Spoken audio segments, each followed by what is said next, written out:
Welcome to the Great Detectives of Old Time Radio from Boise, Idaho. This is your host, Adam Grant. If you have a comment, email it to me, box13@greatdetectives.net. Give us a call, 208-991-4783, and become one of our friends on Facebook.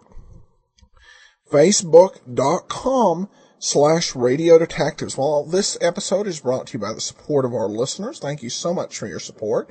And I want to thank a couple of people who have sent along donations, part of our listeners' support campaign, Susan and Lori. Well, thanks so much for your support. And even though our listener support campaign is over, we still, for all donations of $7 or more, we will give access to our premium site. All right, well, now it's time for today's episode of Sherlock Holmes, The Adventure of London Tower. Now, don't go away after the show. I found a pretty fun article. Ties into Sherlock Holmes, and we'll discuss it a little bit. But here now is The Adventure of London Tower.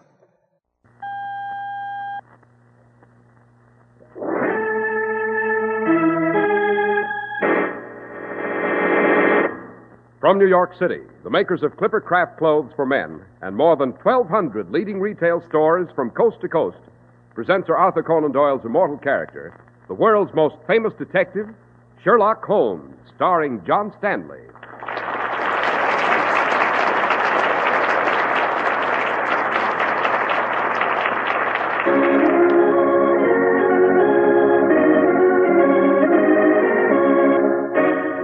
This week's story, The Adventure of London Tower.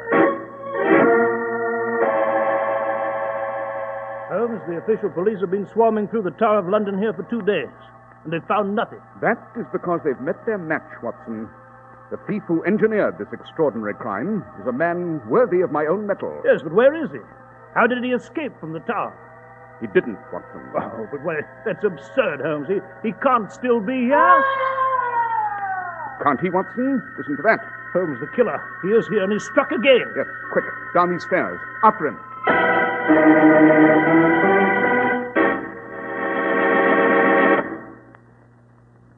We're at the door of Dr. John Watson's study, and we're about to hear another of his adventures with the fabulous Sherlock Holmes.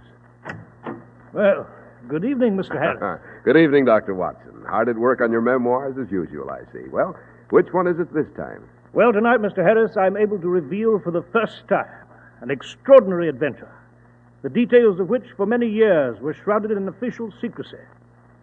It is only recently, and by dint of constant appeal to Scotland Yard and Downing Street itself, that I was given permission finally to reveal the facts of this case. Well, now you've stirred my curiosity, Dr. Watson. What is this story called? I call it The Adventure of London Tower, and I promise you an interesting evening. But now, Mr. Harris, I know you have an interesting story to give us on Clipper Craft clothes. Interesting indeed, Dr. Watson. And, Madam, I'm about to tell our listeners about sensational values in men's clothing. Well, Mr. Harris, my husband says that a really good suit costs a small fortune. Well, obviously, your husband hasn't heard about those luxurious suits that bear the famous Clipper Craft label and cost only $40 and $45. Not really. And what's more, even the superb worsted suits with the famous Clipper Craft label cost only $45. Well, I don't mean to be inquisitive, but... Oh, you want to know how Clipper Craft does it, right? Mm-hmm. Well, more than 1,200 fine independent stores from coast to coast concentrate their immense purchasing power for fabulous savings in production and distribution. Naturally, those savings are passed down to you. Yes, but I have to be convinced. Well, you can convince yourself just by comparing Clipper Craft with clothes selling for many dollars more.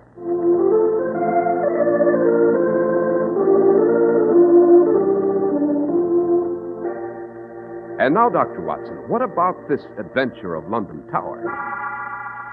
Well, Mr. Harris, it was one of those cases which, if Holmes had not lived to solve it, might have dealt a shattering blow to the empire itself. Holmes and I first became aware of an extraordinary crisis when we were roused from our beds early one morning by a personage no less than the Prime Minister himself, Lord Bellinger. But the chain of events had already started the afternoon before, when a beefeater guide named Wilkes led a party of sightseers through the Wakefield Tower, which, as you know, is one of the many towers which go to make up that great conglomeration of buildings called the Tower of London. And there you've seen them, ladies and gentlemen. The fabulous crown jewels worth £5 million. The imperial state crown, the Queen's consort crown, the anointing spoon, the King's scepter with the Star of Africa, largest cut diamond in the world, the uncut ruby in the crown, given to the Black Prince by Pedro the Cruel and worn by Henry at Agincourt. And now, ladies and gentlemen, we'll move on to the White Tower. Now, on our way, we'll pass the outer ward, the yeoman jailer's house, and... one moment, ladies and gentlemen. Oh, I seem to have a straggler back there in the treasure room. Beg pardon, sir. What is it, guide? Why, what are you doing back here?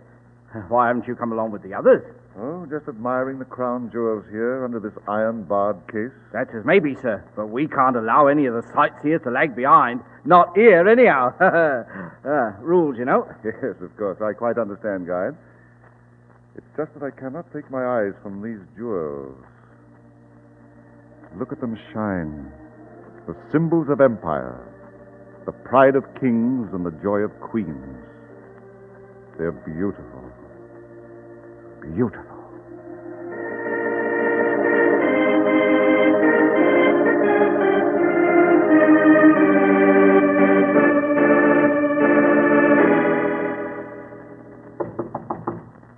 Come in.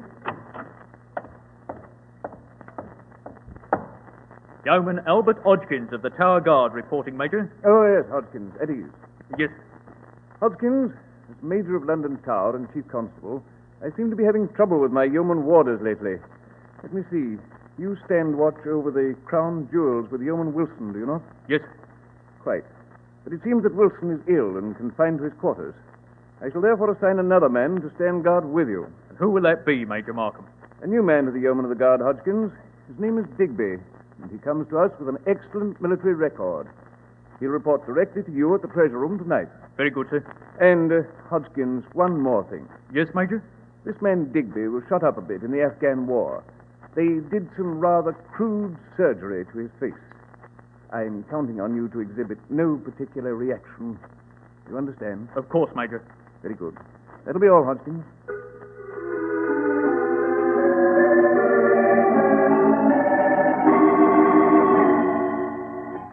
So these are the crown jewels, eh, Hodgkins? That's them, all right, Digby. Blimey.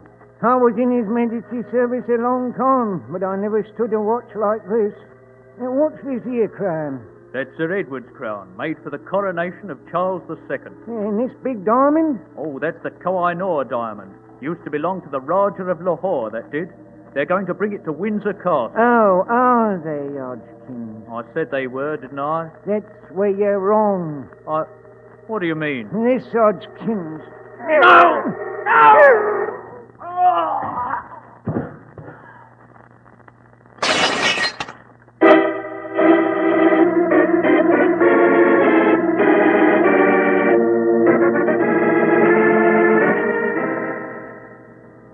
Mr. Holmes, Dr. Watson, you will forgive me if I've interrupted your slumber in the dead of night like this, but the magnitude of this crime, the immediate need of investigation... Quite, Lord Bellinger. Dr. Watson and I are at your service. So, Your Lordship, Holmes and I never expected a personal visit of the Prime Minister of England to our humble quarters here at Baker Street. Yes, Dr. Watson. In the ordinary course of events, I should have summoned you to Downing Street, but there is no time to waste.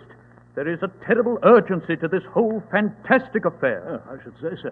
Crown jewels stolen from the Tower of London, Tower Guard murdered. By Jove, what cheek.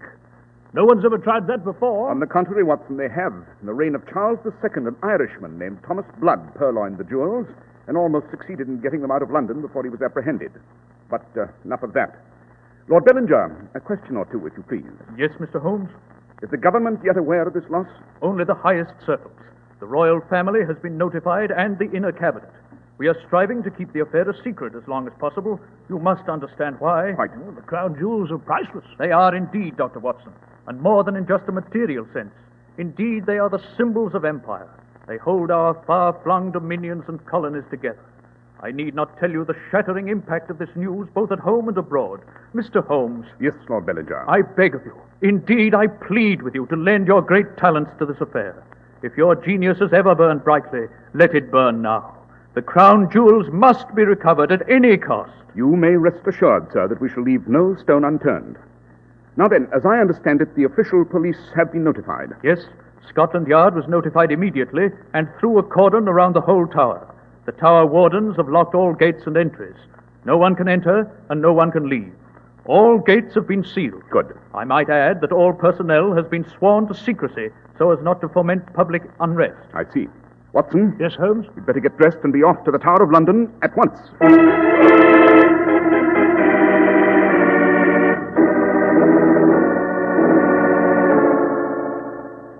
So you're Overbury, the chief warder.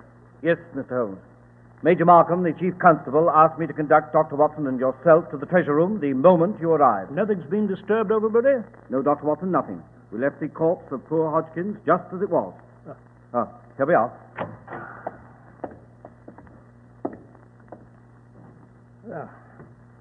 Holmes, this poor chap was stabbed. Yes, Watson. The blade was driven home by a powerful blow. Pierced the heart wall. Yes, true, Watson, true. But at the moment, I'm more interested in this smashed display case. Note the way one of the bars was filed through and bent back.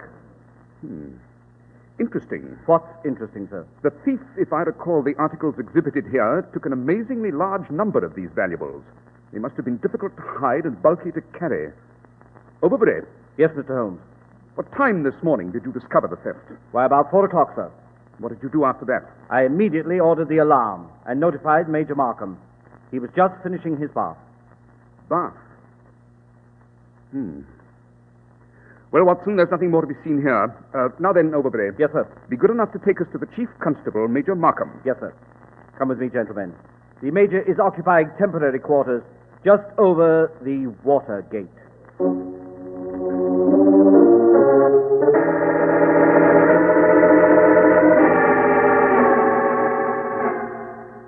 Mr. Holmes, Dr. Watson, we're at our wits' end here at the tower. It's incredible, gentlemen, incredible that a thief could loot the crown jewels and escape from the tower as pretty as you please. What makes you think he escaped, Major Markham? Oh, come now, Holmes. You don't think the beggar's still hiding somewhere in the tower area with half of Scotland Yard and all the garrison swarming about the premises? My dear Watson, I prefer to remain skeptical until I have all the facts at hand. The tower embraces a large area. True, Mr. Holmes, true. But I assure you, we've searched every nook and corner of the tower area. We've gone through the White Tower, the Bloody Tower, the Beauchamp, and Wakefield Tower, where the treasure room itself is located. And not a sign of the thief. Seems to me we must resign ourselves to the fact that the burglar may be miles away by now, Holmes. Yes, perhaps, Watson, perhaps. Major Markham, a question. Yes, Mr. Holmes. It's obvious that this new yeoman guard you employed, this man Digby, is responsible for this fantastic crime. Undoubtedly. I presume you examined his credentials before you took him on. Certainly. They seem quite in order. A good military record and honorable discharge. Forged, no doubt. No doubt. However, we do have a clue. Indeed? What clue? The man's face. It was bloated, blotched, kind of dead chalk white and puffy in appearance. Indeed, I found it very unpleasant to look at. Well, Joe Holmes, if we ever come across the beggar, he should be easy to identify. Be sure, Watson, if we ever come across him. This vandal is a man of some parts, my dear fellow. He executes the most fabulous crime of the century, vanishes into thin air, disappears through stone masonry, so to speak, and all without a trace. Major Markham. Yes, Mr. Holmes? I should like to question the tower guides at once.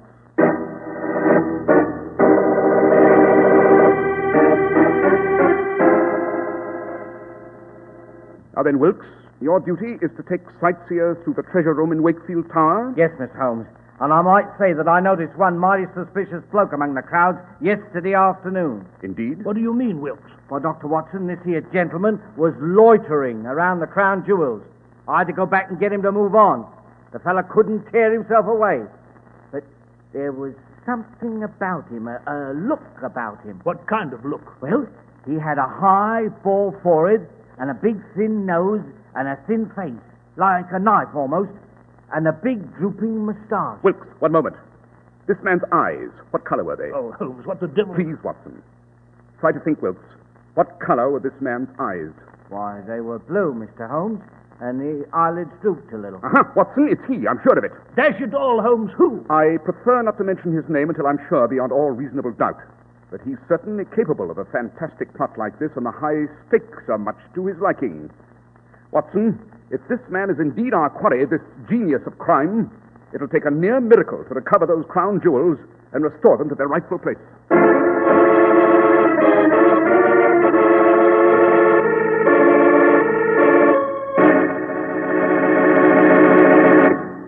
Well, Dr. Watson, so far it's been some adventure. Yes, Mr. Harris.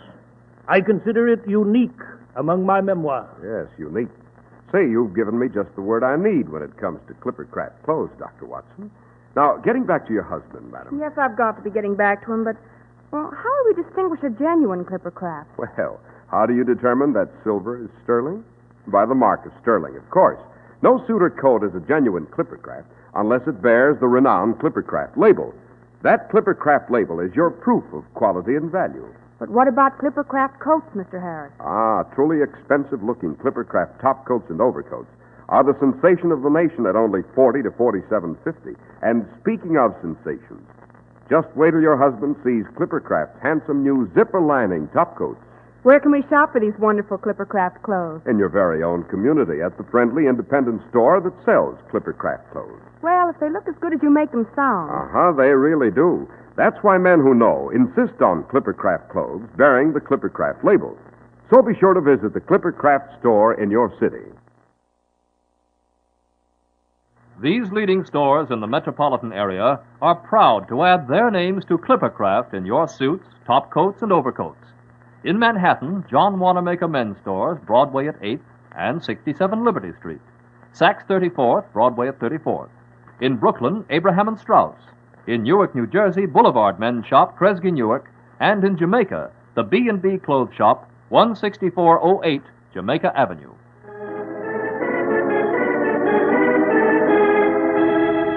And now, Dr. Watson, you were relating to us the adventure of London Tower. Yes, Mr. Harris, I was. As Holmes continued to question the beefeater guide sharply, I saw that Holmes's face was like a mask. His gray eyes narrowed, and I knew he was straining every one of his brilliant faculties to trap and finally bring to heel the mysterious and formidable criminal of London Tower. Finally, as Holmes and I were ascending the steps between the Bloody Tower and the guardhouse, Holmes said, Watson, it's my considered opinion, after a careful examination of the facts, that the crown jewels are still somewhere here in the tower. What? Precisely. And I'm positive that the thief is still in the tower as well. Well, Holmes, for once I must disagree with you. Why, the official police have been swarming through the whole tower area for days. True. But even if they find the thief, they'll never recognize him. Oh, dash it, Holmes, what are you driving at? The chief constable of the tower, Major Markham, clearly identified the bogus guard and killer Digby as having a bloated, puffy white face. Quite. But it's the thin-faced man with the cold blue eyes, the tourist with the drooping moustache, who's the key to this extraordinary affair. Oh, perhaps, Holmes. At this point, my dear Holmes, I'm thoroughly confused.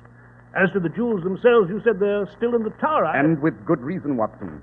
You observed that several of the heavier pieces, crowns, scepters, maces, and so forth, were missing from the glass display case. Yes, but what of it? The thief would need a large bag, indeed a sack, to carry those bulky items. It's doubtful whether he could have slipped by the outer garrison guard without being examined. Holmes, what was that? Just a minute, Watson. Listen. Holmes, a scream. It came from the armory room. Someone's running. Quick, Watson. The killer. He struck again.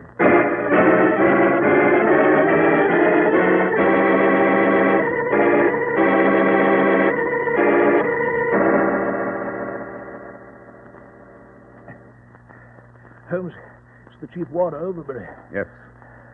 He's dead. Stabbed through the body. Yes, quite. But note this suit of armor. It's been tipped from its standing position in the wall and fallen to the stone floor. That was the metallic sound we heard. But I don't understand. Uh-huh. What is it, Holmes? What are you picking up from the floor? Observe, Watson. Well, it's a diamond. Exactly. It broke off from one of the crown pieces, no doubt, when this suit of armor crashed to the floor. Then, Holmes, the thief concealed the crown jewels in this hollow suit of armor. Precisely. It's obvious that he was surprised in the act of recovering his loot by the chief warder here. Then the crown jewels are still in the tower, Holmes. The garrison is guarding every gate and entrance. Quite. So that... Our man has a very real problem of getting the valuables out of the tower. And therein, Watson, lies our hope of success. Holmes, shouldn't we rouse the tower garrison? The killer was here just a moment ago. No, my dear fellow, it'd be quite useless. The tower's a very large place, and if I know our man, he'll be much too clever to leave himself exposed for very long. Come, Watson. Where to, Holmes? We had better notify the chief constable of this new tragedy.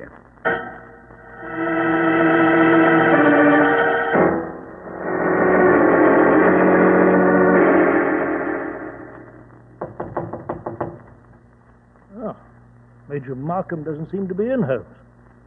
The door's ajar. In that case, suppose we go in and wait.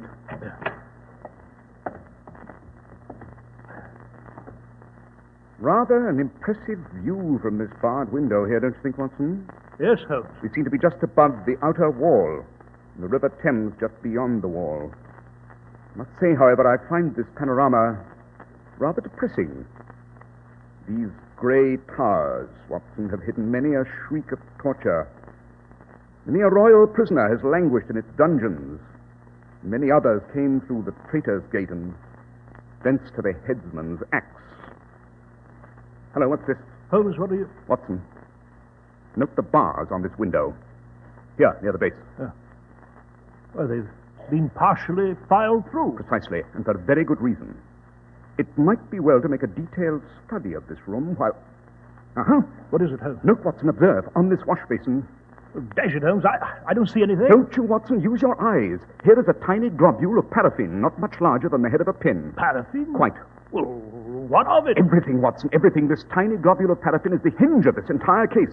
It clarifies the riddle of the bogus guard Digby. Holmes, what the devil are you talking about? Obvious, my dear fellow, obvious. Good evening, gentlemen. Oh, Major Markham, we're just waiting for you. Major, I trust that you are aware that your chief warder, Overbury, has just been murdered. Yes, Mr. Holmes, I am. One of my men found his body in the armory room. We are thoroughly combing the various towers at this moment, and we've doubled the guard at all gates and entrances. Excellent, Major, excellent. But you must go even further than that. The crown jewels are still somewhere in London Tower. What? You're sure of that, Mr. Holmes? I am indeed. The killer had hidden his loot in a suit of armor in the armory room. He was surprised by Overbury, the chief warder, and murdered him. No doubt our thief has hidden the loot elsewhere. Yes, but Holmes, how is he going to get it out of the tower? Every gate and entrance is guarded. Yes, quite, Watson, quite. Perhaps we can tree our quarry by closing in with a rigid room-by-room search. You have the personnel to conduct this kind of search, Major Markham? Of course. And I shall order it to begin immediately. Excellent. Come, Watson. Where to, Holmes? First, to Baker Street. There's a bit of research I must do there, specifically on a certain new discovery in Vienna. After that, we shall go to Downing Street. It's high time we gave the Prime Minister a report on our findings.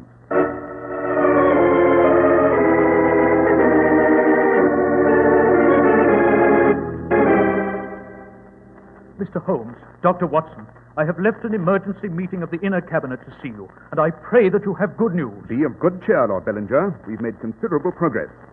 I'm almost positive of the identity of the vandal who stole the jewels. Ah, but the jewels, the crown jewels, where are they? It is imperative that they be recovered soon, Mr. Holmes. Already rumors are sweeping London. The news has somehow leaked out, in spite of the fact that the newspapers have not printed a word of the story. The Foreign Secretary and the Home Secretary are in a state of agitation, not to mention the Bank of England itself. We must find the crown jewels, Mr. Holmes, and soon. We must. Patience, Lord Bellinger, patience. If I'm not wrong in my analysis of events yet to come, we shall close this case and recover the crown jewels tonight. Tonight, Holmes? You mean you know where they're hidden? No, but I expect someone else will find them for me. And when he does, you and I will be waiting to receive them. You mean inside the tower? On the contrary, Watson. I mean outside the tower.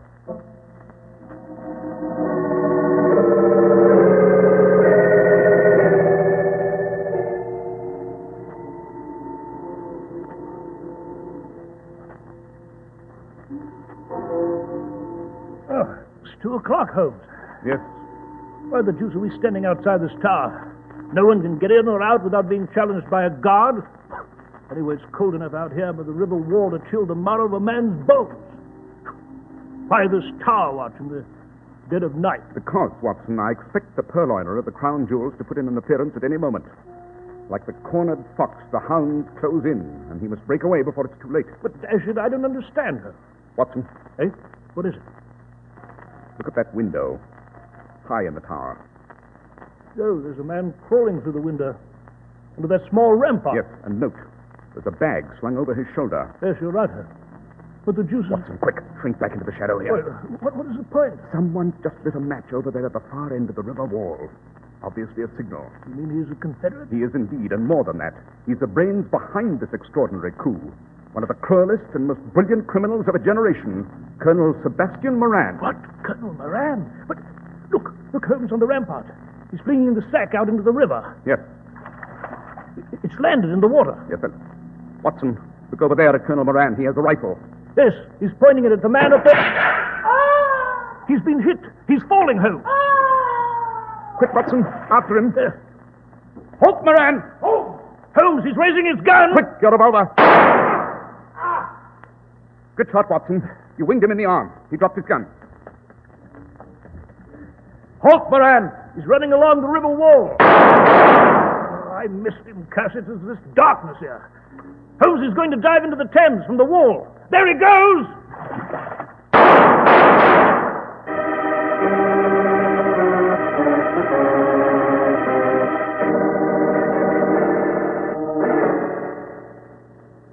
Well, Holmes, I'm afraid Colonel Moran made good his escape. Yes, Watson swam underwater, no doubt, and escaped in the darkness.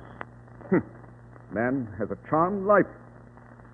Well, here we are at the spot where the sack was flung into the river from the tower window. There's that heavy sack. How can we possibly... When they drag the Thames for it, Watson, I have no doubt they'll find the sack filled to the brim with the crown jewels of England. By Jove! So the man in the tower... Was Major Markham, obviously. Major Markham? Yes. He murdered Hodgkins and the chief warder and stole the crown jewels. He did indeed. But he was only a secondary factor, an accomplice. It was the fertile brain of Colonel Sebastian Moran which hatched this clever scheme. And Moran shot Markham because he didn't want to share in the spoil. Precisely. Once Markham had delivered the crown jewels, Colonel Moran had no further use for him. Dropping the bag through the window was obviously a method for getting the loot out of the guarded tower. It'd be easy enough later for Colonel Moran to recover the sack with grappling irons. Oh, Dashiell Holmes, I confess I'm confused. The villain, as I understood it, was a bogus guard named Digby, with a blotchy, puffed-up white face. Precisely, Watson. But Digby and Major Markham were one and the same man. What? An ingenious trick of double identity. You remember the globule of paraffin we found in Markham's quarters? Oh, yes. It came from a hypodermic needle, a new medical technique recently discovered in Vienna. By injecting hot paraffin into the face, it's possible to change the facial contours and the shape of the features completely. The deuce, you say? Thus, Markham transformed himself to a puffy, white-faced guard and dubbed himself Digby. He came out of his office, killed Hodgkins, stole the crown jewels and hid them. Then he returned to his quarters and took a hot bath at the rather unusual hour of 4 o'clock in the morning. Holmes, you mean the hot bath? Quite. The paraffin oozes out of the pores when subjected to warm vapor and hot water. And by this method, Digby became Markham again. And all the while, the official police were looking for a puffy, white-faced man. Yes, it's no wonder they didn't find him, since he never really existed. Well, Holmes, I must congratulate you on a brilliant piece of work. Well, I suppose now we shall inform the Prime Minister that the crown jewels lie at this spot, at the bottom of the Thames, and can easily be recovered. Eh? Exactly. But for myself, the case is not yet closed. What do you mean, Holmes? Colonel Sebastian Moran is still at large. But someday we shall meet again. And next time, Watson, I promise you we shall settle our account for good.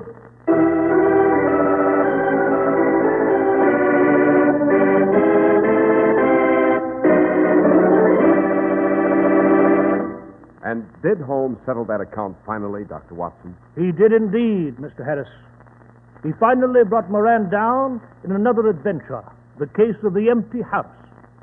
I might add that Colonel Sebastian Moran was considered the best rifle shot in India, and his feat in shooting Major Markham off that tower rampart was an exceptional bit of marksmanship. Well, Dr. Watson, it's certainly been an exciting case. And now, can you tell us something about next week's story? Next week, Mr. Harris, I shall relate to you the famous adventure of the Speckled Band. It concerns an iron safe, a whistle in the night, and a bed that couldn't be moved.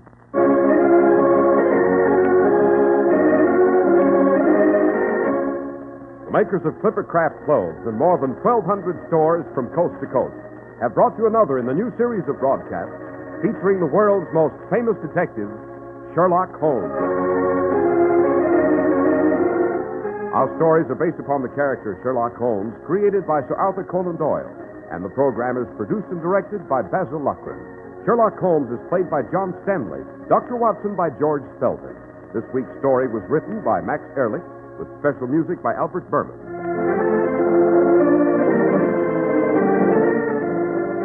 If you don't know your Clippercraft dealer, write Clippercraft, 200 Fifth Avenue, New York City. Be sure to listen next week to Sherlock Holmes in The Adventure of the Speckled Band.